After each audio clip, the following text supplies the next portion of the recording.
زکات فطر.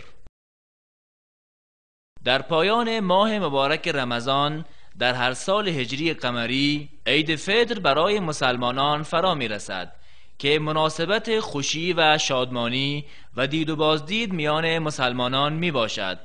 و در این عید الله تعالی بر هر مسلمانی که شب و روز عید را دریافته زکاتی واجب گردانیده. در روز عید و یا شب عید مالک یک سا و پیمانه مواد غذایی چون برنج، خرما و گندم اضافه از خوراک‌های خانواده‌اش اگر شد و یک سا تقریباً برابر با 2 کیلو و 40 گرم است پرداخت می‌کند.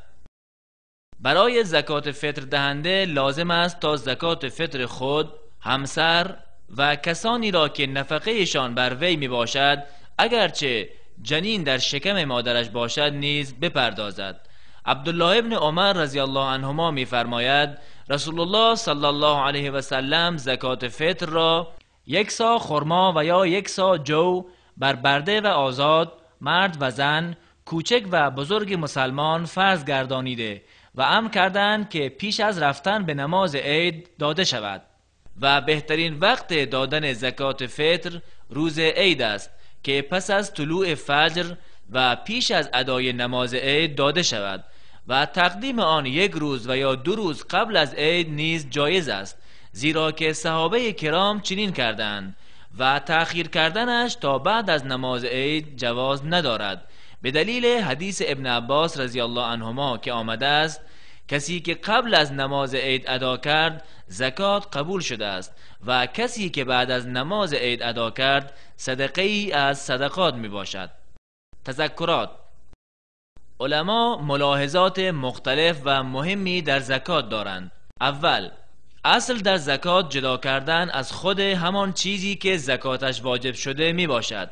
ولی اگر ضرورت و یا مصلحت راجع ایجاب می کرد می توان بهای آن را پرداخت کرد. اصل این است که زکات مال از اختصاص سلطه می باشد که برای زکات دهندگان و تخمین شخصی آنها واگذار نشود. اگر در این موضوع مقامات سستی کردند مسئولیت شخصی بر عهده هر مسلمان است تا زکاتش را بپردازد.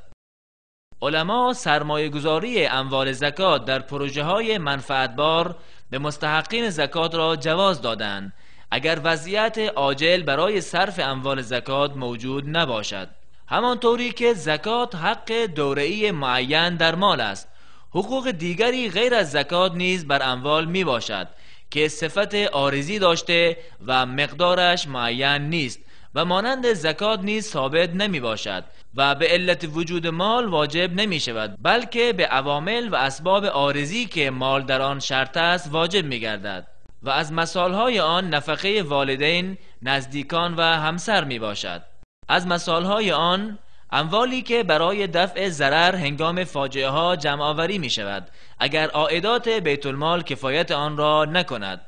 مالیات اگر عادلانه هم باشد از زکات مستغنا نمی گردد، زیرا که زکات عباداتی از عبادت هاست و مالیات یک التزام مدنی می باشد. هیچ یک از آنها نمی تواند جایگزین دیگری گردد.